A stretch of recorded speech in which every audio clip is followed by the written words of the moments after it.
Et pour Mamadi. Merci beaucoup, hein, c'est un bon résumé. Alors, donc par rapport donc à l'approche systémique, est-ce qu'il y a d'autres mains, des gens qui ont déjà entendu parler de l'approche systémique en ligne, là, tu peux regarder. C'est nous. C'est bon.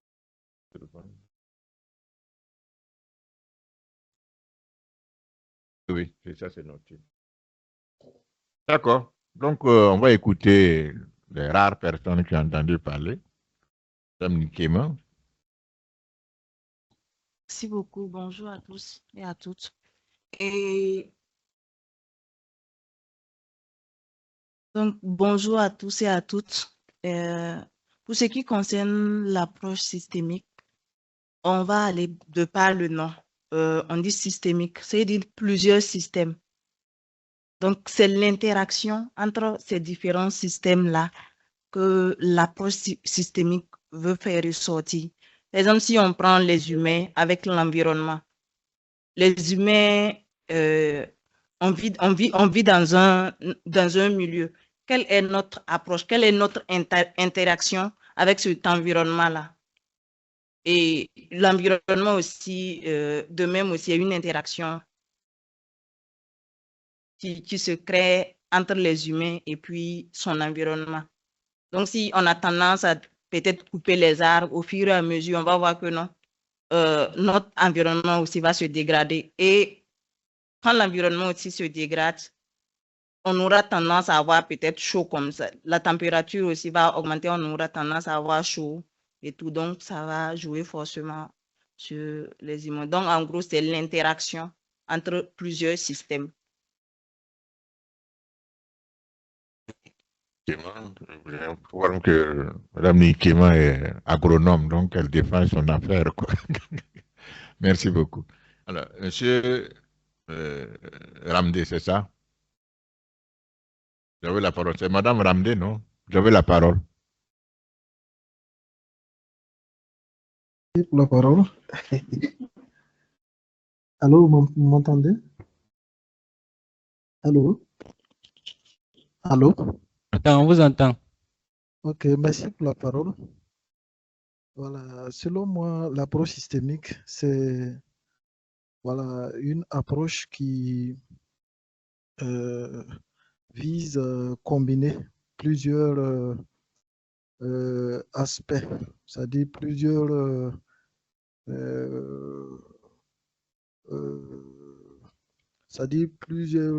domaines, plusieurs aspects pour concourir à résoudre un problème. C'est-à-dire que par exemple, en voulant résoudre un problème, que ce soit dans le domaine de l'environnement ou dans d'autres domaines, c'est-à-dire que l'approche systémique consiste à intégrer, voilà, faire appel à plusieurs profils, voilà, pour résoudre le problème, voilà, dans tous les domaines. Voilà, c'est ce que je peux voilà, donner comme réponse à l'approche systémique. C'est une intégration globale de plusieurs aspects, plusieurs phénomènes pour résoudre un problème de développement. Voilà, merci. Merci beaucoup, Monsieur Ramdé. Très bien. D'accord. Merci pour les interventions. Alors, donc, on va essayer de comprendre un peu cette science-là, surtout voir en quoi elle va nous aider, elle va peut vous aider à vous libérer des peurs d'auto-employabilité.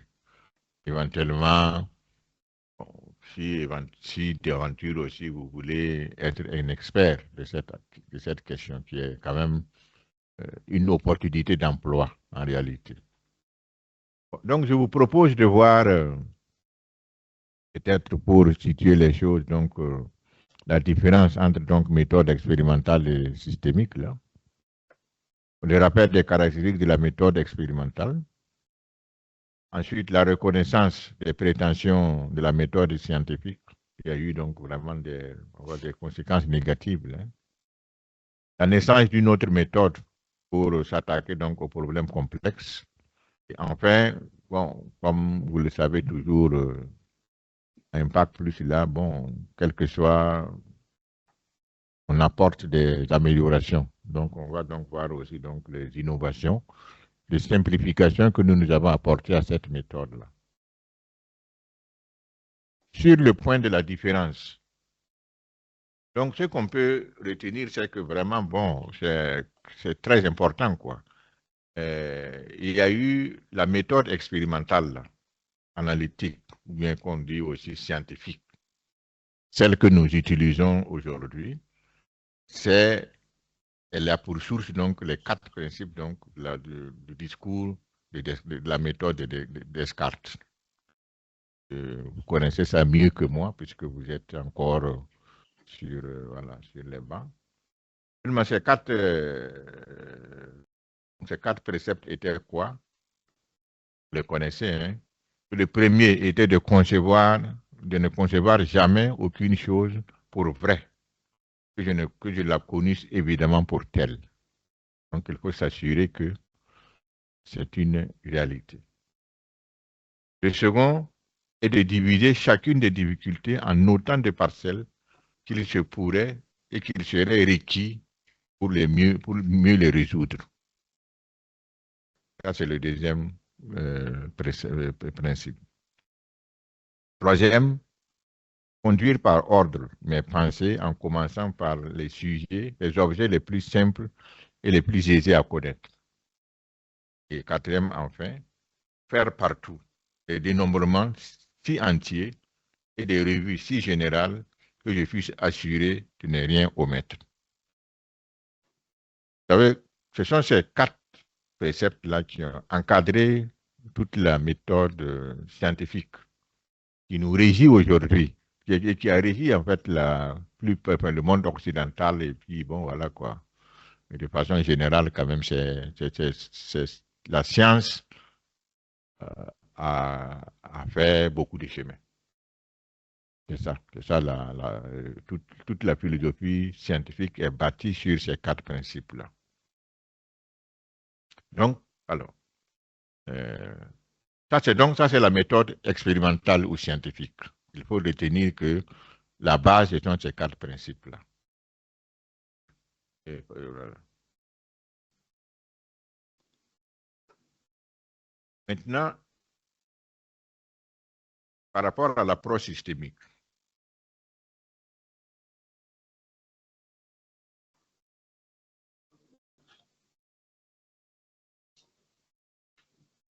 donc ici maintenant, ce qu'on peut dire, c'est, bon, par exemple, l'objet, toujours que quand on reste dans l'objet de la méthode expérimentale, toujours, scientifique, là, c'est vraiment de connaître et d'expliquer, de comprendre et de prédire et de contrôler la réalité.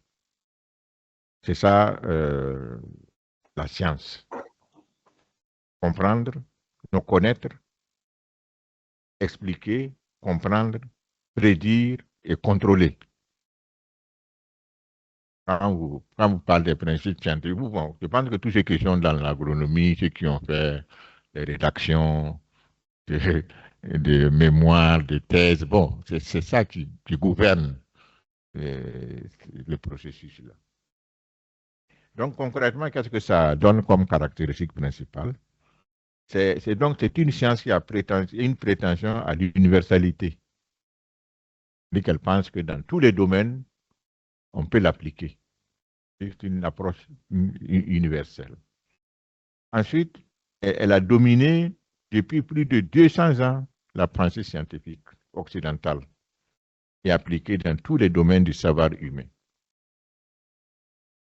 En tout cas, voilà, la pensée occidentale applique ça. Et dans tous les domaines, quel que soit le domaine du savoir humain que vous prenez, on va vous demander d'appliquer l'approche scientifique. Ensuite, elle est toujours la méthode principale des institutions de recherche et de développement. Si vous partez aujourd'hui dans une institution de développement, là, on va vous demander d'être scientifique. Donc, d'appliquer ces méthodes-là. C'est ça, non? D'accord. Alors, donc ça, c'est vraiment l'approche scientifique qu'il faut regarder.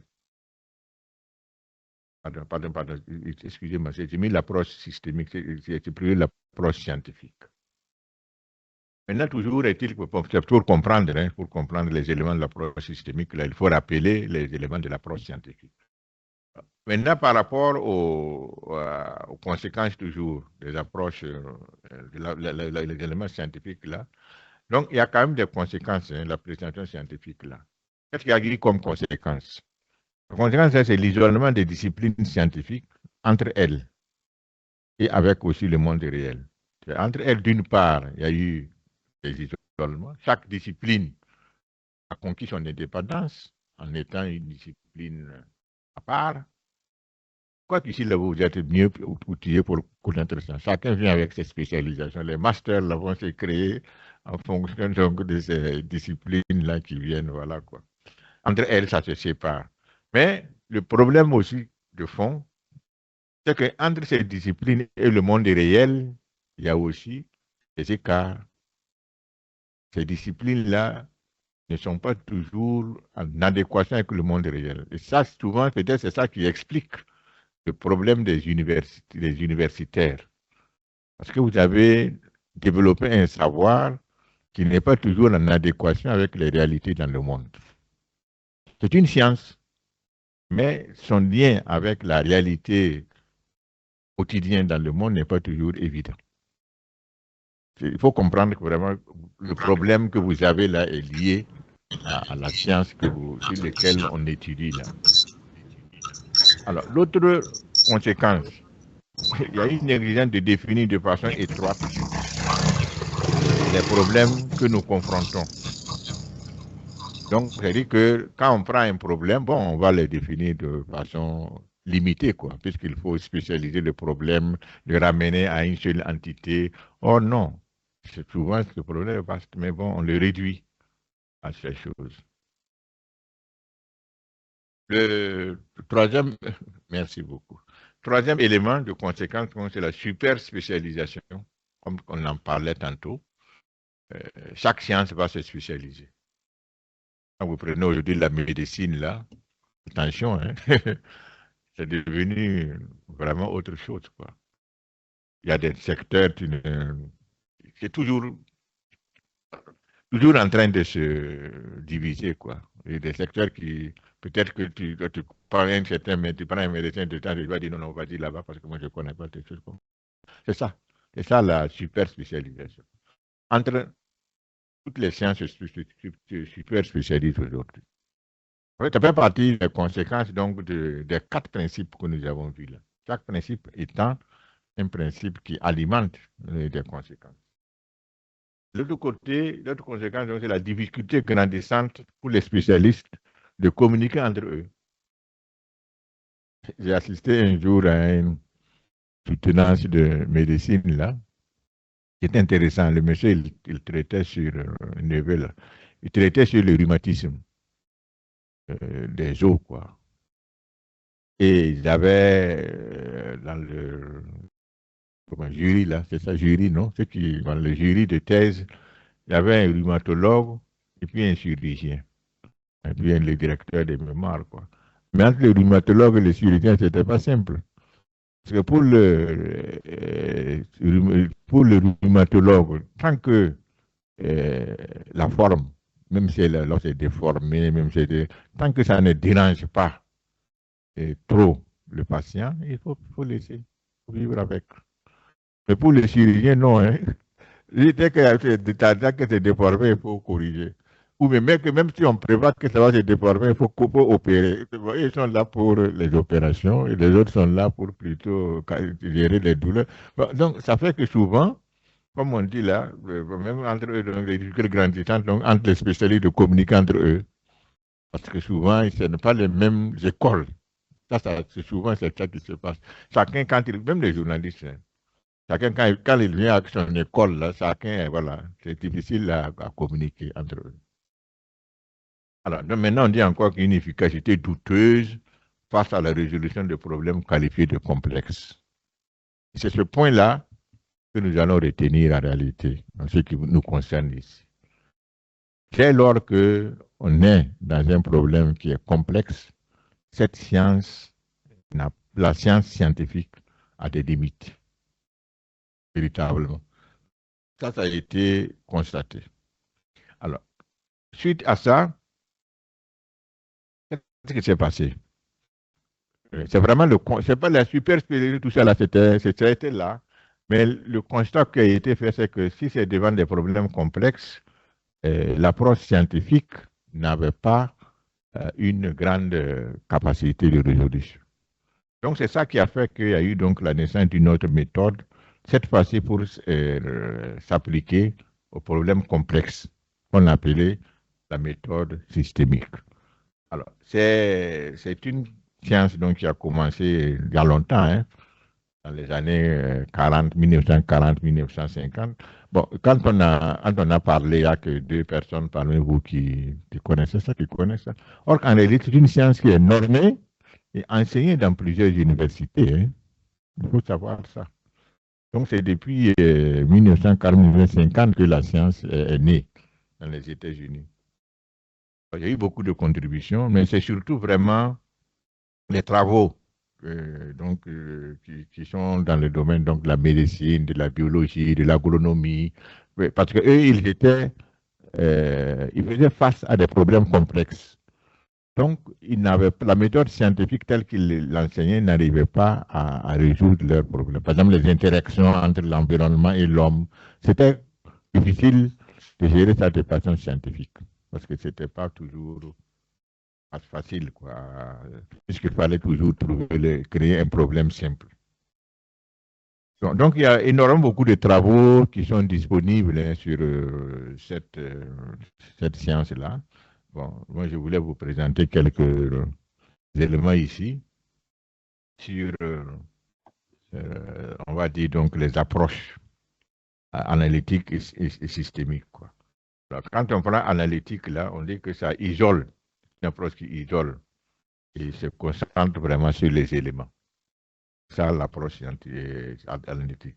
Pendant ce temps, l'approche scientifique, systémique, elle relie, se concentre sur les interactions entre les éléments, comme ce qu'elle a dit, Mme Nikema et puis M. Silla. Maintenant, l'un considère la nature des interactions, comment ça interagit entre eux, mais l'autre considère les effets des interactions. L'un s'appuie sur la précision des détails et l'autre s'appuie sur la perception globale. La première, donc analytique encore, modifie une variable à la fois, pendant que l'autre, là, ça modifie plutôt des groupes de variables simultanément. Ensuite, il y a une indépendance dans la durée. Les phénomènes considérés sont réversibles dans l'autre côté, là. Et là, par exemple, ici, dans l'approche, on intègre plutôt la durée et l'irréversibilité. Ensuite, il y a la validation des faits qui se réalise par la preuve expérimentale dans le cadre d'une théorie. Toutes les recherches là sont considérées sur ça, hein, n'est-ce pas?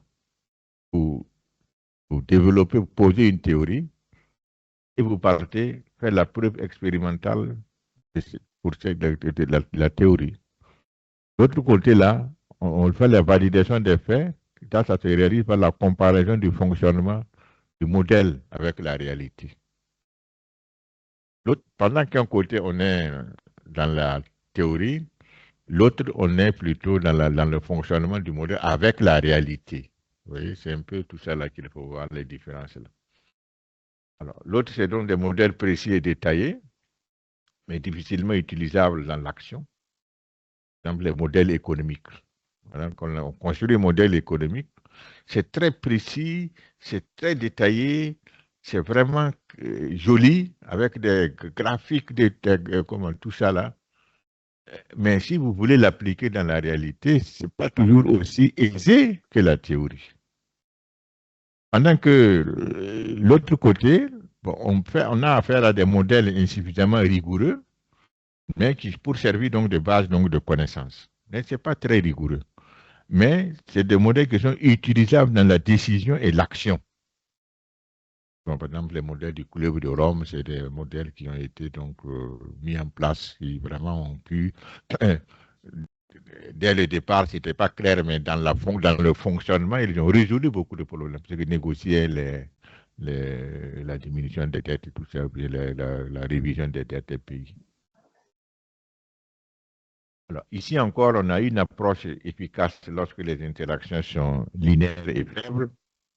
Quand vous avez, on va dire, des faits simplifiés, des actions donc linéaires et faibles, l'approche systémique est efficace. Mais de l'autre côté, l'approche est efficace lorsque les interactions sont non linéaires et fortes. C'est ça. Et l'on conduit donc à enseigner, conduit à un enseignant par discipline, ça qui est la règle. Prenez une discipline avec un enseignant. Et l'autre, c'est un enseignant pluridisciplinaire, parce que bon, il voit la chose dans leur globalité.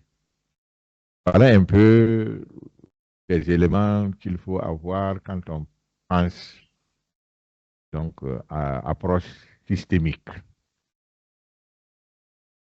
Alors, maintenant, ce qui est intéressant,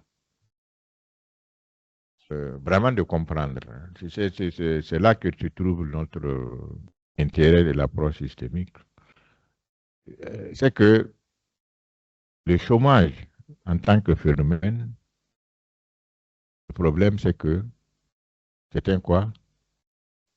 C'est un problème complexe. Et pourquoi donc comprendre donc la nature du chômage et pourquoi en fait il est actuellement sans solution. Quelle que soit la réalité, c'est que l'approche systémique là,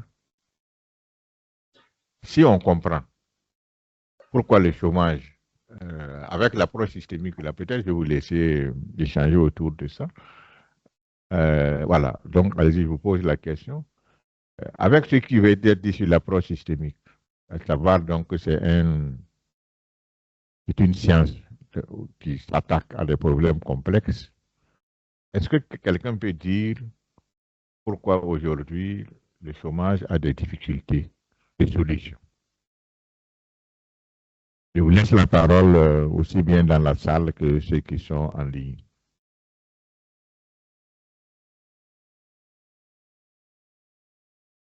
Bon, apparemment, j'ai déjà donné la réponse. Mais S'il vous plaît. Oui. On n'a pas bien entendu la question.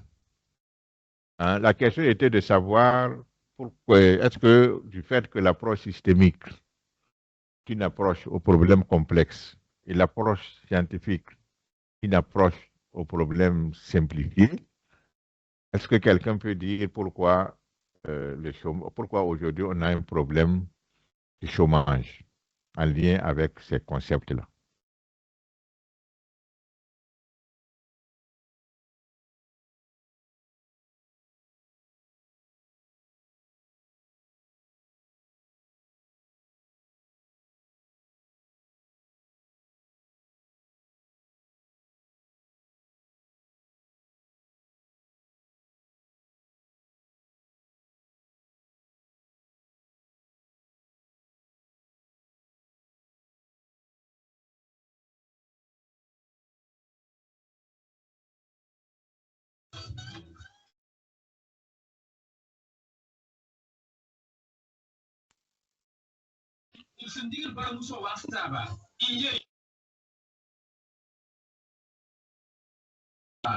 Bonjour à tous.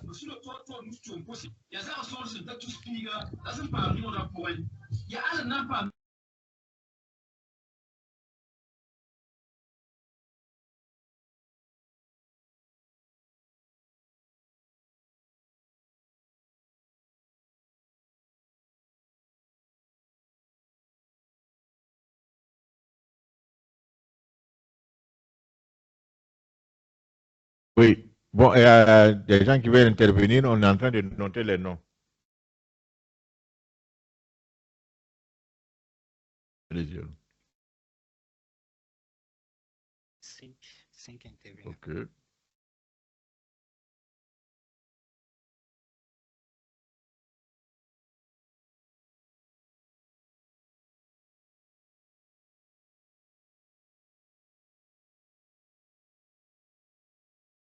Il n'a pas dit ni ou bien c'est deux personnes.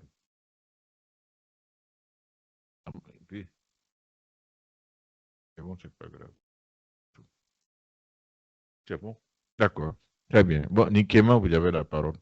Merci. Moi, j'allais dire que c'est l'approche qui est utilisée pour résoudre le problème qui ne donne pas de solution favorable. Ceci, on va prendre le chômage en tant que chômage comme ça, sans savoir réellement ce qui débouche à ça. Par exemple, pour le cas de chômage, si on doit d'abord savoir dans le milieu où on est, qu'est-ce qu'on a réellement besoin?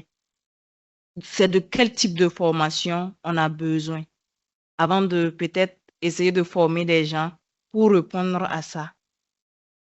Que de, par exemple, juste former des gens et après, bon, on trouve que il y a pas, bon, on n'a pas besoin, de ça. Donc, les gens auront tendance à être là et puis aller. Donc, c'est pour dire que si on utilise peut-être, par exemple, l'approche systémique, voir d'abord le lien qui existe entre les apprenants et puis le milieu, et puis, bon,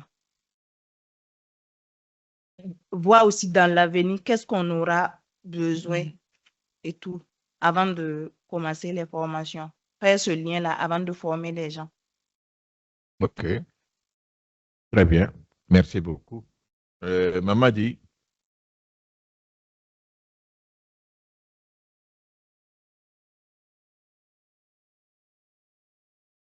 Mamadi, vous avez la parole.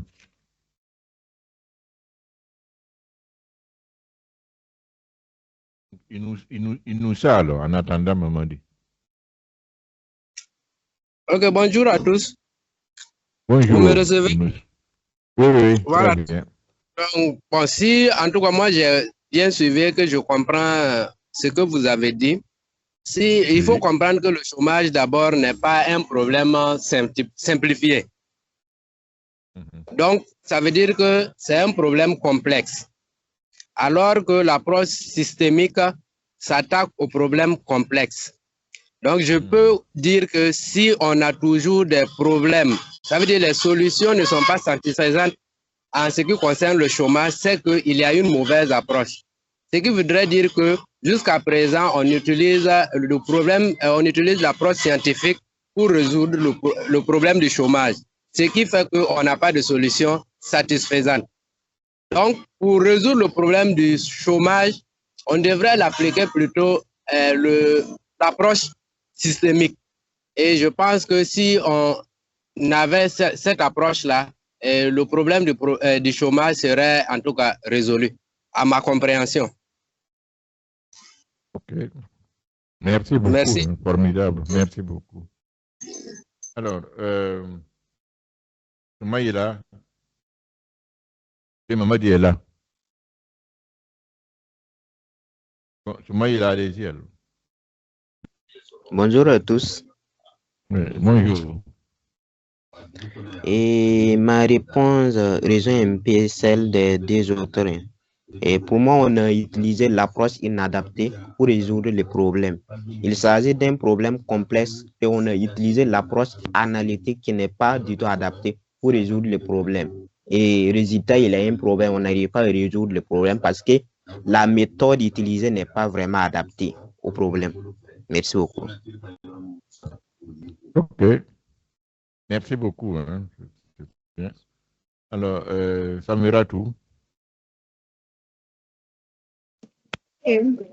Bonjour à tous. J'espère que vous allez bien. Et pour moi, je pense que c'est dû au manque de compétences et d'inadaptabilité des jeunes sur le marché du travail. Parce que si on utilise l'approche analytique, les jeunes ne comprennent pas trop sur quoi ils doivent travailler. Par exemple, ils vont se lever juste pour s'installer, ouvrir quelque chose, juste pour le faire seulement, sans peut-être faire une prospection qui ne va pas les aider. Donc, si l'approche est intégrée, je pense que les jeunes pourront s'en sortir et comprendre mieux ce qu'ils doivent faire. Oui. Très bien. Merci beaucoup. Mamadi est toujours là ou bien c'est bon? OK, très bien. Bon, donc, je crois que vous avez répondu à la question. Hein? Oui, ça va. Monsieur Zoma, bon, on va terminer avec vous.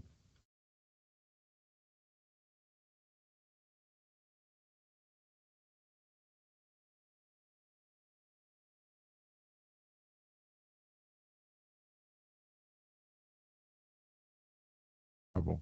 Ibrahim la logo.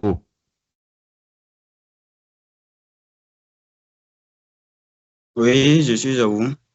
Et merci pour la parole. Donc, en ce qui me concerne, je pense que les économies doivent s'adapter aux changements technologiques et aux évolutions du marché pour éviter le chômage. Ça, c'est en un point. Également, ils doivent songer à la création d'emplois de qualité afin d'éviter le chômage structurel. Bon, c'est ce que je pense, quoi. OK. OK. Merci beaucoup. Merci pour ces grandes contributions. Alors, donc la nature du chômage et pourquoi parce qu'il est sans solution satisfaisante. D'accord? Et je pense que c'est vraiment ce qui a été développé. Hein. Donc, ce qui est clair, c'est que faut comprendre que le chômage est un problème complexe. C'est ce qui a été dit. Si nous sommes d'accord que le chômage est un problème complexe, quelque part, donc, on a que, bon,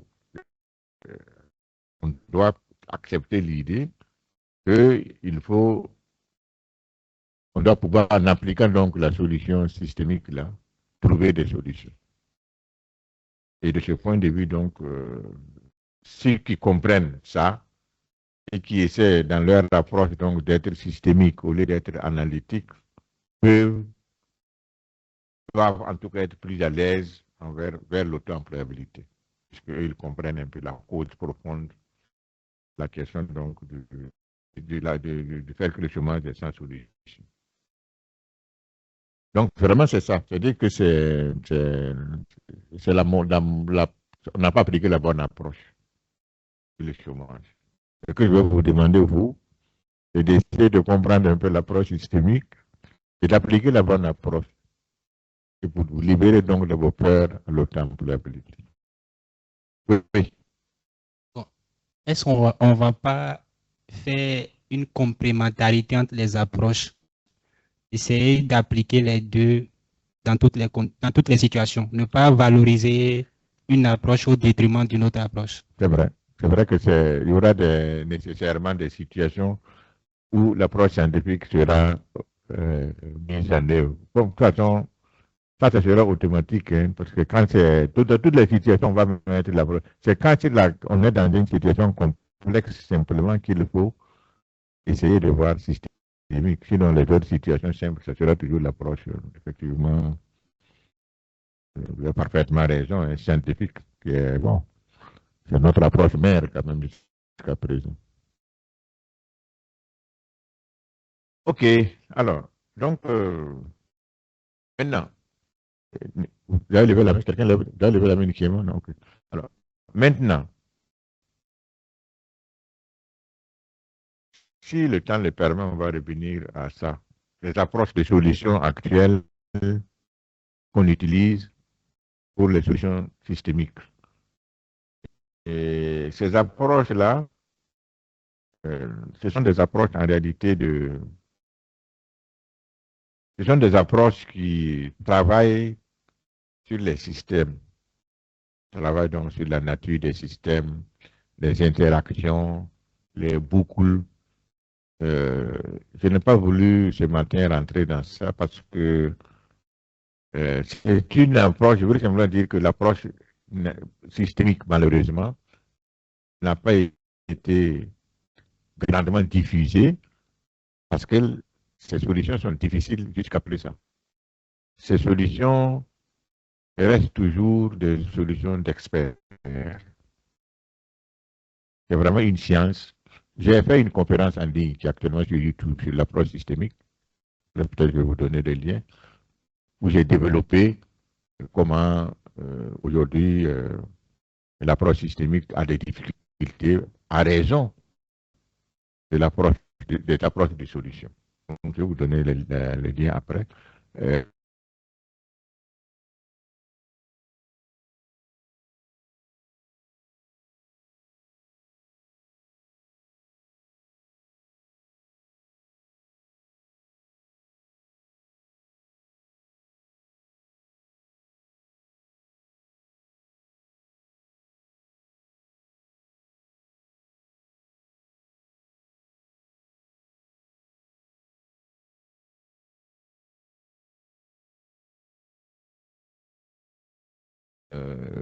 Un peu la contribution que nous avons faite par rapport à cette question donc, de l'approche systémique.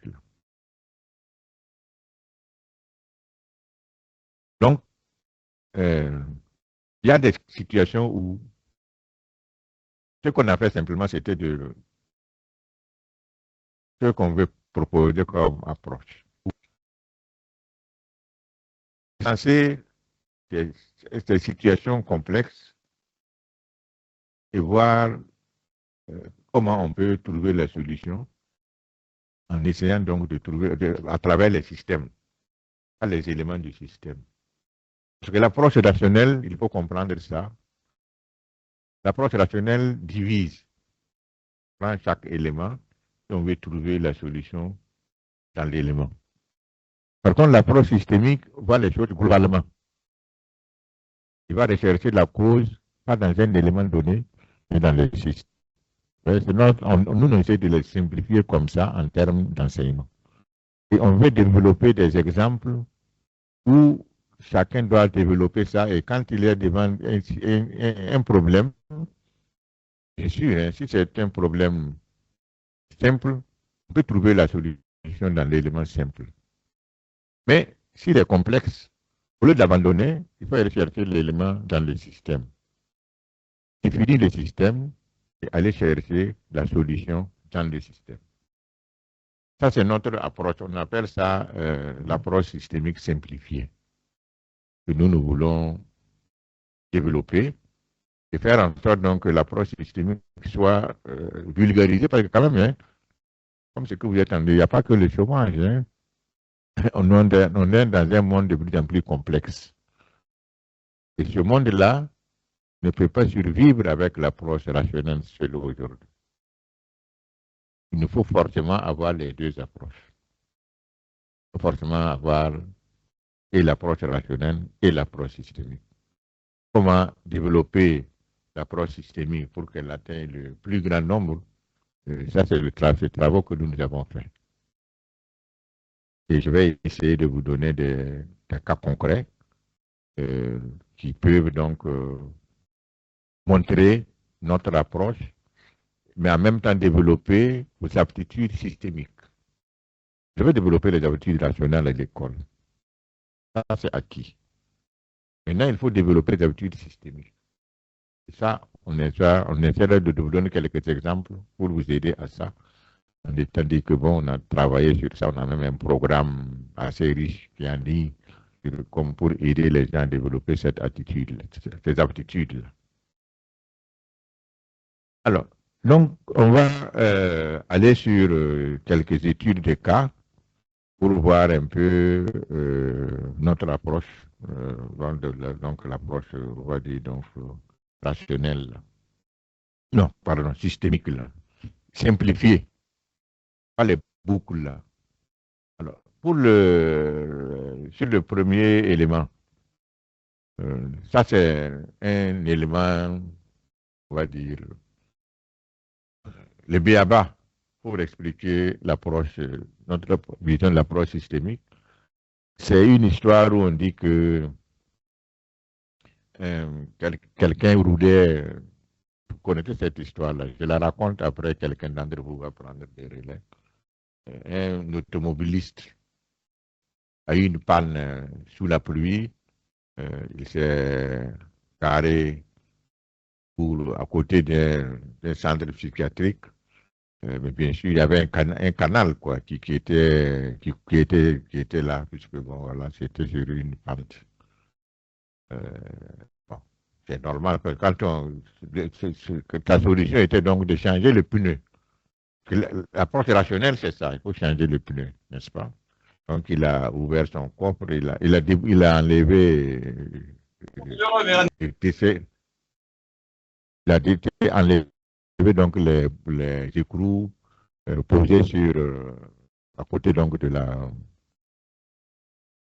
caniveau. Puis il est parti chercher le pneu secours pour venir mettre. Malheureusement, entre-temps, un camion est arrivé avec comment on appelle ça, les éclats d'eau là. Ça a basculé les cailloux pardon, ces écrous dans le caniveau et que l'ont emporté les 4 écrous. Donc, il se retrouve maintenant avec son pneu sans écrous. Qu'est-ce qu'on fait?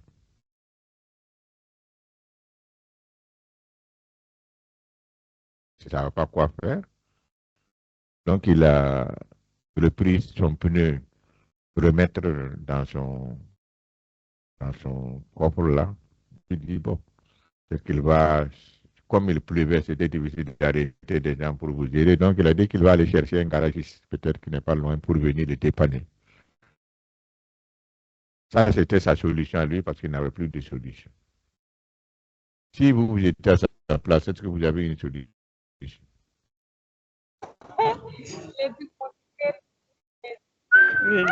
Ceux qui sont en ligne, vous pouvez intervenir. Hein. Si vous étiez à la place de ce monsieur qui les écrous sont tombés dans le... Est-ce que vous avez une solution?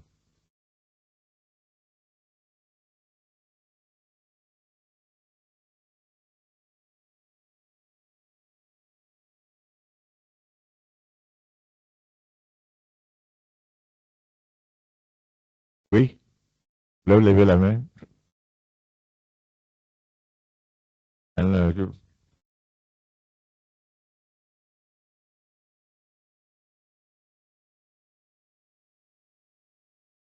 Bonjour, je suis Sébastien Niada. La solution que je tente d'apporter à ce problème est la suivante. Puisque le véhicule a 4 pneus et donc chaque pneu a 4 écrous, je pense qu'il va falloir réduire les écrous donc, et garder 3 écrous pour les 3 pneus et prendre les 3 autres écrous et trouver et mettre donc au niveau du pneu en panne. Et je pense qu'avec cette solution, le monsieur pourra rouler doucement et arriver à destination le temps d'acheter d'autres écrous. Bravo. Applaudissez pour le monsieur. Oui. Bon, merci beaucoup. Effectivement, quand il était en train de partir, il y a un fou qui était donc à l'étage. Il a dit que monsieur, s'il vous plaît, dit, donc je vous suggère d'enlever un écrou des 3 autres pneus là. Si vous mettez votre pneu, après vous allez vous rendre avec votre garagiste. Et à ce moment-là, il semble que le propriétaire était surpris, quoi. Du raisonnement du fou, il a dit, que monsieur, que je ne suis pas sûr que votre place ne semble être là-bas. Il dit non, que monsieur, que je suis malade, mais je ne suis pas fou. non, je suis malade, mais je ne suis pas bête.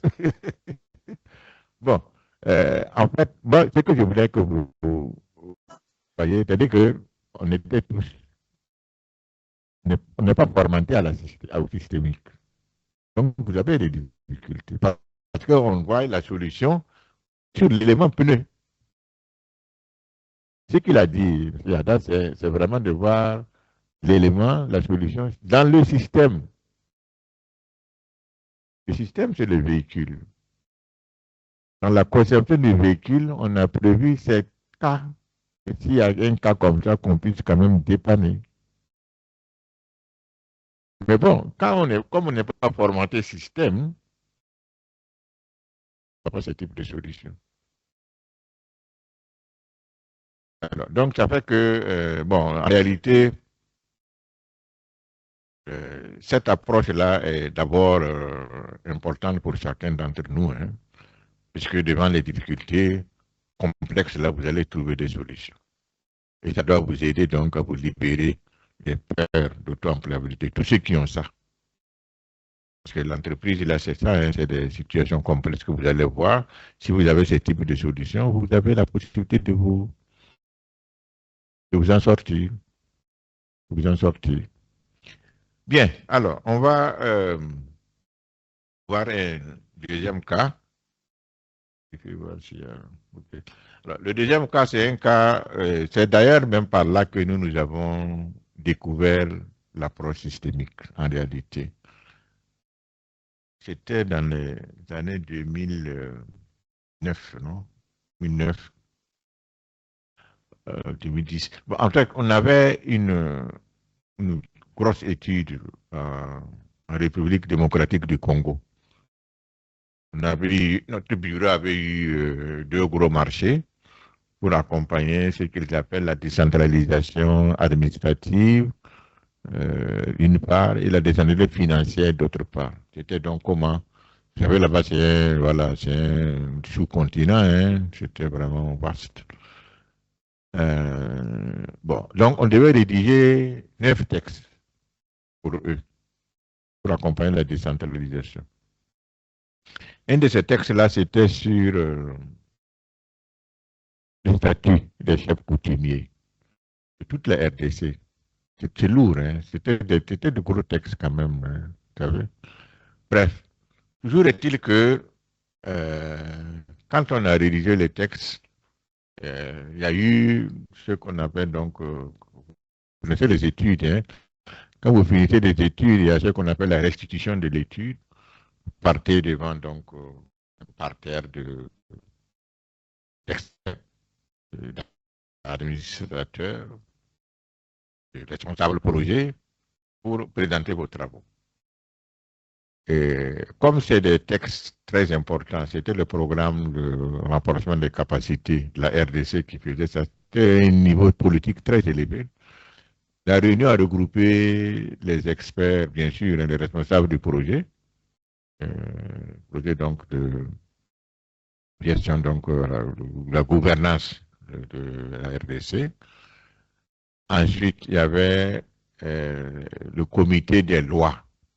Vous savez, dans chaque pays, pour que les lois soient cohérentes, il y a un comité qui regarde chaque fois. Avant que les lois n'arrivent à l'Assemblée nationale, on regarde si c'est cohérent, est-ce que il n'y a pas, ça n'a pas pris d'autres secteurs qui ne les concernent pas, voilà, c'est ça. Il y avait, ce comité était là. Il y avait bien sûr des cadres des ministères. On avait même des ministres et des députés provinciaux.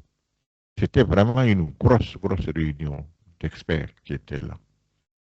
Bon, donc quand on a soumis, c'est intéressant hein, cet exemple-là. Quand on a ça, vraiment, ça montre un peu l'approche systémique. Et comment vous pouvez, si vous l'avez, résoudre les problèmes. Quand on a soumis ce texte-là, ce texte particulièrement, est revenu avec une observation du comité, quoi. Le comité, il y a des comités, il y a des ateliers, chaque comité, chaque texte avait son comité de validation. Peut-être 5 à 10 personnes, quoi. Je lisais tout. Et quand c'est revenu, ils ont dit qu'il y a un article qu'il faut modifier. Parce qu'on a dit qu'un article disait que les chefs coutumiers seront consultés, les chefs coutumiers donneront leurs avis dans l'attribution des terres de leur territoire, de leur ressort territorial. On a voulu donc que, bon, on les responsabilise un peu dans cette question, quoi. Bon, quand c'est revenu, ils ont dit d'enlever ça. Et la raison était pour que vous savez quoi? Que parce qu'il y a un texte sur la réforme foncière, il y a des juristes ici, non? Il y a des juristes qui nous suivent là. Il faut suivre cet exemple-là. C'est un exemple très intéressant pour vous. Qu'il y a un texte sur la réforme foncière, donc tout ce qui touche la relation des coutumiers avec la terre ne peut pas venir dans le statut des coutumiers. Ça doit sortir dans le texte de la réforme foncière, parce qu'il s'agit d'une matière foncière. Ici, la matière coutumière, c'est la matière de gestion des coutumes, de gestion du territoire, mais il ne faut pas mettre le foncier parce que ça va créer que, bon, il y a un foncier dans la coutume, on a un texte sur le foncier. Dès lors qu'il y a un texte sur le foncier, tout ce qui est foncier sort là-bas, ça ne peut pas sortir dans le texte coutumier. Quand ils ont dit ça, bon, moi j'ai présenté les excuses du bureau. Normalement, en tant que consultant, les consultants devaient savoir qu'il y a eu ce texte, et puis ne pas le mettre. Donc moi, j'ai vraiment présenté mes excuses. Comme ça se passe à ce niveau-là. Et j'ai demandé d'enlever. Quand j'ai dit d'enlever, il y a un député qui a levé la main et dit qu'avant de l'enlever, il a une question. On dit oui. Que lui, il aimerait savoir si la question coutumier avec la terre a été prise en compte dans la loi portant réforme agraire et foncière. C'est quand même son droit de poser la question. Quand il a posé la question, on lui a dit non, que ça n'a pas été pris en compte. Bon. Après un petit silence, il dit bon, que si je comprends bien, la loi portant l'organisation agraire et foncière n'a pas pris en compte le statut des chefs coutumiers envers la terre. On lui a dit non. Et il poursuit en disant, et aujourd'hui, vous nous dites de ne pas intégrer cette relation avec la terre dans les statuts. On lui dit oui. Alors il dit, est-ce que vous savez ce que vous êtes en train de faire? Vous n'êtes ni plus ni moins en train d'enlever au chef coutumier le peu de pouvoir qui lui reste. Remettez l'article. Ça c'était un ton, c'est pas ce ton, hein, ça avait été un ton sans concession. Remettez l'article. Et quand il a dit ça, la salle s'est glacée. Vraiment. Tout le monde s'est devenu. C'était vraiment glaçant, quoi. C'est la manière dont il a parlé. Après avoir dit ça, ça a pris 30 secondes comme ça, dans le silence de mort, là. Mais un des légalistes, ceux qui défendaient donc la chose de forme, là, il a pris la parole pour dire que dans un pays unitaire, ce n'est pas un pays fédéral. Dans un pays fédéral, les États peuvent jouer sur un pays unitaire, le Congo, et bien que ce soit grand. Donc c'est une seule loi qui régit toute la République, là. Que dans un pays unitaire, où les textes doivent être dans les normes, on ne peut pas accepter qu'il y ait des matières qui ne soient pas, les matières sur d'autres sujets qui ne sont pas les leurs. Enlevez l'article. Bon, lui aussi, il a entonné. Bon, tout le monde est... Le monde s'est assoupi maintenant sur son côté. Et en un temps, deux mouvements, ce qui était, remettait l'article là, était en train de se grossir. Enlever l'article aussi était en train de se grossir. C'était devenu tout de suite une casserole qui est prête à bouillir, quoi. Dans 2-3 minutes, a commencé à vouloir chauffer à 100 degrés dans la salle. Bon, quand c'était arrivé à ce niveau-là, bon, moi j'ai tout de suite, bon, c'était notre institution. Hein. Quelque part, voilà, je sais pas, mais on s'est senti responsable. Bon, moi j'ai tout de suite demandé une suspension de séance, parce que, bon, voilà, il y a un problème inattendu, donc on suspend. Et puis on va se concerter à petit groupe. Bon, après la suspension, vraiment, j'ai demandé une réunion, on va dire, de haut niveau, quoi. C'était les ministres, les députés, les responsables des projets de loi, les responsables du projet de renforcement des capacités et de bonne gouvernance, là. Un petit nombre comme ça, je crois qu'on était dizaine, quinzaine. Sur 70, 80 participants. J'ai dit, bon, voici la situation. Bon, voilà, je fais cette réunion pour qu'on trouve une solution. Bon, j'ai commencé par les consultants, parce que c'est quand même des anciens ministres, hein, qui étaient là comme consultants. Au Congo, on avait recruté 16 personnes. C'était une grosse équipe de consultants. Bon, j'ai dit, bon, consultants, c'est notre responsabilité, je veux un plan B, rapidement. Ils se sont concertés entre eux là, ils ont dit vraiment que DG n'a pas de solution. Bon. Après, on a demandé, après je suis passé au projet, le responsable projet, là, j'ai dit, bon, voilà, Après nous, c'est vous. Qu'est-ce que vous en dites? Est-ce que vous avez une proposition qui peut concilier les deux situations? Bien, quel choix on fait, quitte à ce que ça crée la tempête, quoi. Et ils ont dit non, ils n'ont pas de solution. J'ai fait le tour, le chef de projet, les ministres, les députés, le facilitateur. Personne n'a fait une solution. Je vous pose la question, si vous étiez à notre place, quelle serait votre solution?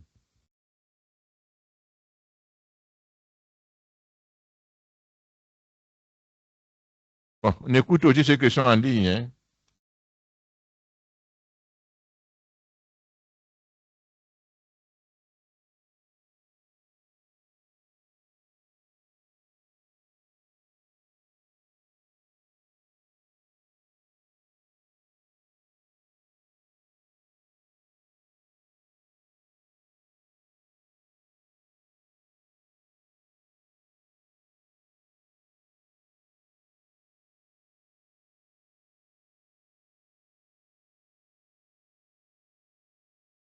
Il y a des gens qui lèvent la main, non?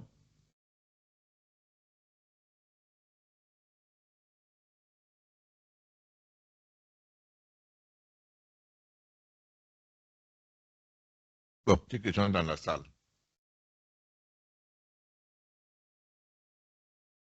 Quelle solution vous allez apporter pour que les gens ne se rendraient pas dedans? Mais moi, j'ai compris que rapidement, dans certaines réunions, quand les gens se boxent là, ça arrive facilement. Alors, quelle solution vous proposez pour que les gens ne se rentrent pas dedans? Et pour que nous puissions aussi avoir finalement notre dernier versement. Parce que si on n'arrive pas à restituer, le reste de l'argent est pas versé. Il y a tout ça qui était en jeu. C'était pas simple. Là, c'était des gros marchés. Hein. C'est pas on fait de plus de 100 000 $, des choses comme ça. Donc, ça compte quand même, quoi.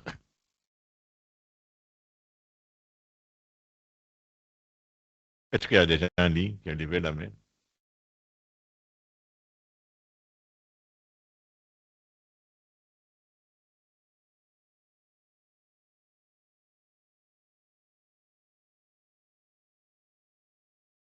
Non, pas vraiment.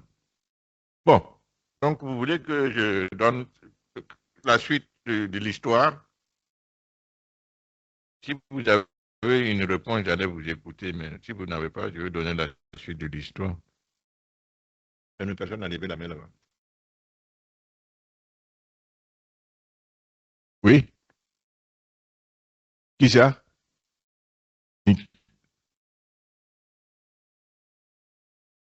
Ah? Il y a une main, c'est nous, c'est qui?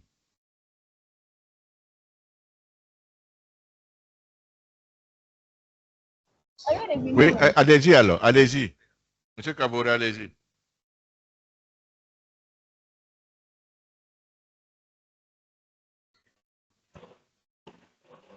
Bonjour. Bonjour, monsieur Kabore.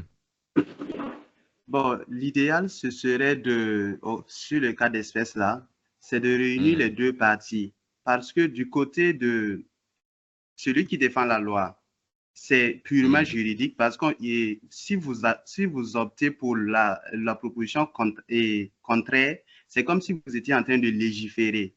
Alors que je ne pense pas que vous aviez ce pouvoir-là. Maintenant, si on néglige aussi le point de vue contraire qui défend le peu de pouvoir qu'on veut retirer au chef coutumier, ça relèverait en fait des us et coutumes, alors que le droit aussi est fonction de l'évolution ou bien des réalités socio-coutumières ou culturelles de la société. Donc, c'est de réunir les deux parties. Bon, de les faire comprendre que des deux côtés, les points de vue ou bien leur développement, chacun tient, l'autre se base sur des règles juridiques, son raisonnement est valable, l'autre qui se base sur, j'allais dire, le droit naturel, on va dire ça comme ça, son raisonnement aussi tient. C'est de peut-être réunir les deux. Si j'étais à votre place, j'allais réunir les deux parties et leur dire, OK, concrètement, voici ce qu'il en est. Il faut maintenant que vous puissiez des deux côtés, faire des concessions, qu'on puisse trouver la manière idoine pour avancer. Parce que se ranger du côté d'une des parties, ce serait être plus ou moins injuste. Donc, c'est de peut-être diriger, par exemple, mettre les deux parties. J'ai entendu qu'il y avait des co-facilitateurs, c'est peut-être les jeunes aux négociations pour qu'ils essaient de trouver, faire des compromis des deux côtés pour qu'on trouve vraiment la solution à appliquer. OK. Merci beaucoup. Maintenant, quand on te demande quel est le compromis qu'ils peuvent trouver entre eux là, à mettre dans le texte, qu'est-ce qu'on va mettre? Parce que le problème, c'est que ce document, ce statut ne va partir comme une loi. Hein.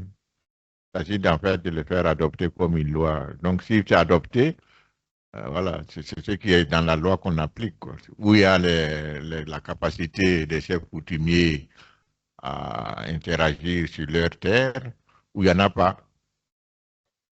Quel est le juste milieu là que vous allez proposer? Parce que finalement, c'est ça qui était le problème, en fait.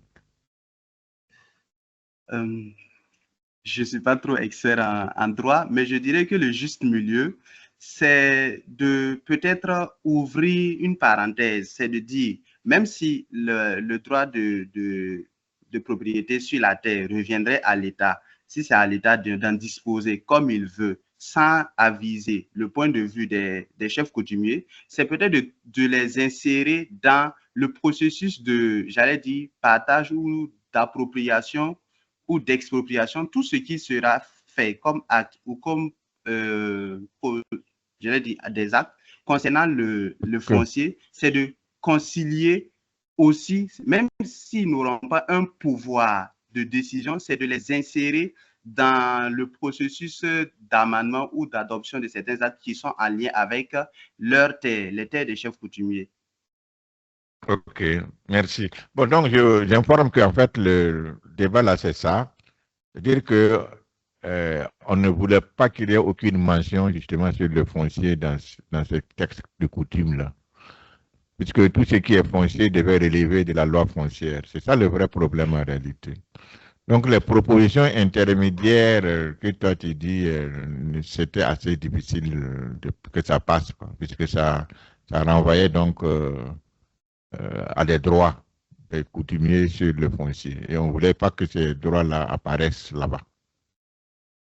Bon, bref. Merci beaucoup pour la contribution. Est-ce qu'il y a d'autres contributions? Non? C'est pas simple. OK. Bon, alors, donc ça c'est un peu... bon, voici ce qui s'est passé. Bon, c'est vrai que moi, je sais pas, oui, Soumaïl avait pas intervenir. Allez-y, Soumaïl.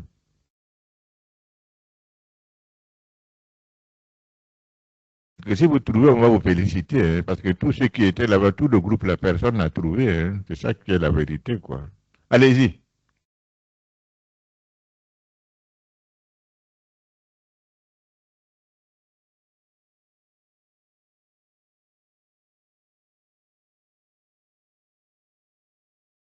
Monsieur Sidida.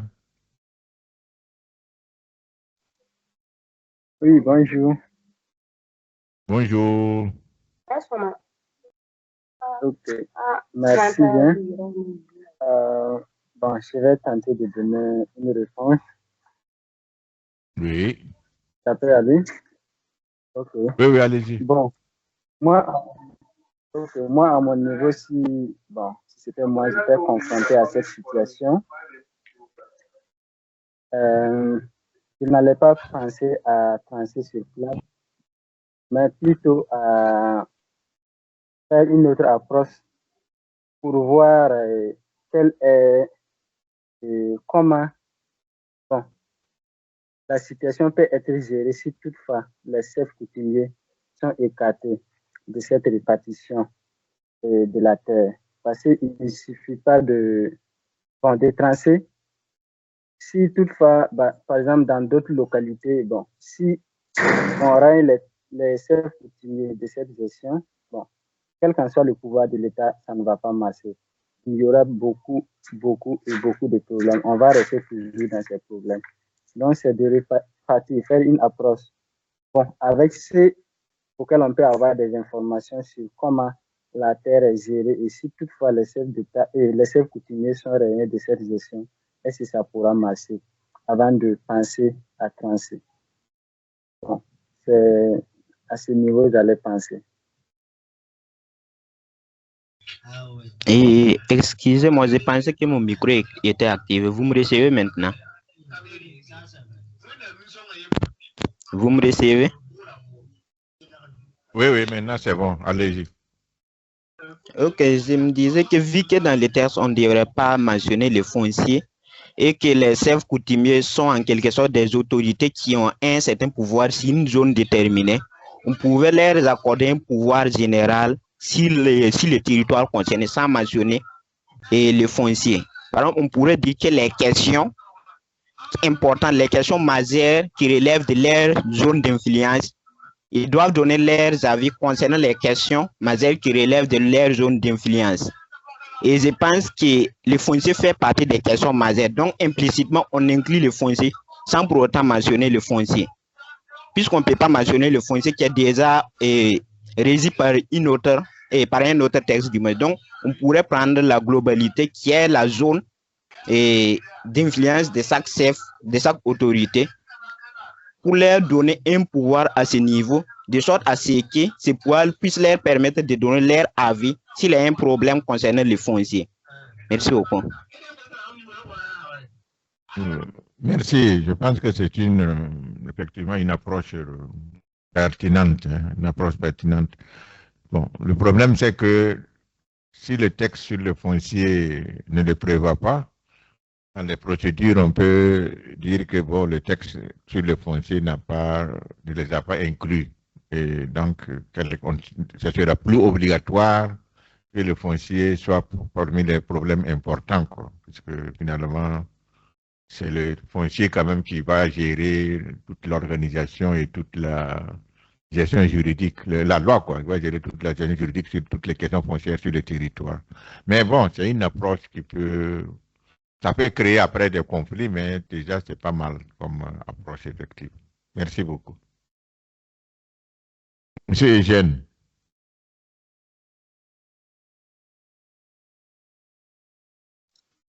Oui, est-ce que vous me recevez? 5 sur 5. Allô? Ok, Oui, concernant la question, vu qu'on ne peut pas négliger l'apport des chefs coutumiers puisqu'ils régissent aussi la zone d'une certaine manière, et pour ne pas aussi violer un peu la loi, je dirais qu'on peut demander l'avis des chefs coutumiers sur les terres qui sont exploitables et sur lesquelles l'État pourra avoir la même mise comme ils le veulent. Parce qu'il existe souvent aussi les histoires de terres sacrées et autres. Donc, si on essayait de voter la loi sans leur avis, ça pourrait aussi brimer un peu cet aspect-là. Donc, on pourrait leur demander, par exemple, un des espaces qui peuvent dédier totalement à l'État et ainsi, lorsqu'il y aura des prises de décision à ce niveau, on n'aura pas forcément besoin d'aller demander leur avis et autres, puisqu'ils auront d'emblée accordé ce droit-là à l'État. Merci. Merci beaucoup. Bon, en fait, donc la question est, est-ce qu'on reformule la question de que quels coutumiers seront consultés sur les questions foncières là? Si oui, comment on peut reformuler ça? Parce qu'en fait, ce qui est en train de se passer, c'est que on ne voudrait pas que cette question donc foncière là, apparaisse sur le volet coutumier. C'est ça qui est en question. Est-ce que ce que toi tu dis va quand même demander qu'on écrive quoi dans le texte coutumier? Parce que finalement, c'est vraiment qu'est-ce qu'on fait de cet article-là qui est là, quoi. C'est ça qui est la question de fond, qui est toujours pas résolue. Mais bon, sinon, ce sont des approches de solutions quand même qui sont là. Mais bon, peut-être qu'il faut trouver une autre approche qui règle vraiment le problème. Il y en a d'autres? Ok. Bon, donc, dernière question. D'accord, allez-y. Monsieur Lompo. Mon ami Lompo va trouver ça. Allez-y. Adieu Lompo même. Moussa Lompo, allez-y. Merci pour la parole donnée. Moi, je me dis que nous ne sommes plus peut-être au temps où c'était les chefs coutumiers qui régissaient en tout cas leurs espaces territoriaux. Et quand on veut être gouverné, et si on parle de l'État, c'est l'État qui est au sommet. Hein. Je peux dire que c'est l'État qui est la toute norme. La terre appartient à l'État. Et pour résoudre ce problème foncier, il faudrait qu'on s'accorde avec les chefs coutumiers pour dire que désormais, tout ce qui concerne la terre, là, c'est à l'État de, en tout cas, s'en charger. Qu'ils comprennent que c'est pour résoudre le problème de façon définitive. Parce que lorsqu'on va peut-être exporter le problème, par exemple, chez nous au Burkina Faso, on voit que les terres, là, il y a toujours des problèmes suscités parce que l'État peut-être ne s'intéressait pas, en tout cas forcément, à la question de la terre. Et pour cela, il y a eu en tout cas beaucoup de ventes, beaucoup de problèmes, des gens qui se sont tués. Et lorsque l'État a décidé de dire que désormais, il est interdit de vendre les terres, désormais, en tout cas, tout ce qui est foncier, ça appartient à l'État, on voit que ça commence quand même à se régler petit à petit. Donc, il faut faire comprendre aux chefs coutumiers là que la terre, là, l'État même déjà, sa vocation première, c'est l'intérêt général. Et que chaque chef, si on devrait s'intéresser à la vie de chaque chef coutumier, il allait chercher en tout cas l'intérêt de son village. Et quand beaucoup d'intérêts sont en jeu, il pose souvent des problèmes. Et lorsque c'est l'État qui gère, moi je me dis que c'est l'intérêt de tous les chefs et de toute la population en général. Donc il va falloir convaincre aux chefs là de laisser la question foncière là uniquement à l'État. Voilà ce que moi j'aurais proposé comme solution. Ok, merci beaucoup. Bon, donc c'est un point de vue. Il tranche en disant qu'il faut enlever le texte, donc l'article du statut. Effectivement, dire que bon, quoi, voilà, c'est le statut, la loi foncière qui va réglementer et que le statut ne peut pas parler de cette question parce que bon, voilà quoi. Sauf que c'est que les gens sont prêts pour se rentrer au coup pour se frapper pour ça, quoi. Je sais pas. D'accord. Bon, par rapport à la législation de Burkina, bon, je pense qu'on pourra en reparler si ça vous intéresse, parce que bon, moi j'ai un peu quand même suivi ça. Depuis la nationalisation des terres en 84, j'étais membre de commission de rédaction des textes, donc jusqu'à présent, donc, je pourrais toujours revenir sur ça, mais bon, comme ce n'est pas notre thème. Alors, donc, bon, il y a eu quand même beaucoup de propositions. On va peut-être arrêter là. M. Sanou me dit qu'il est l'heure de la pause. Donc, je vous laisse réfléchir. Et quand on revient à la pause, on va continuer avec la solution qu'on a pu trouver pour faire avancer les choses. Merci.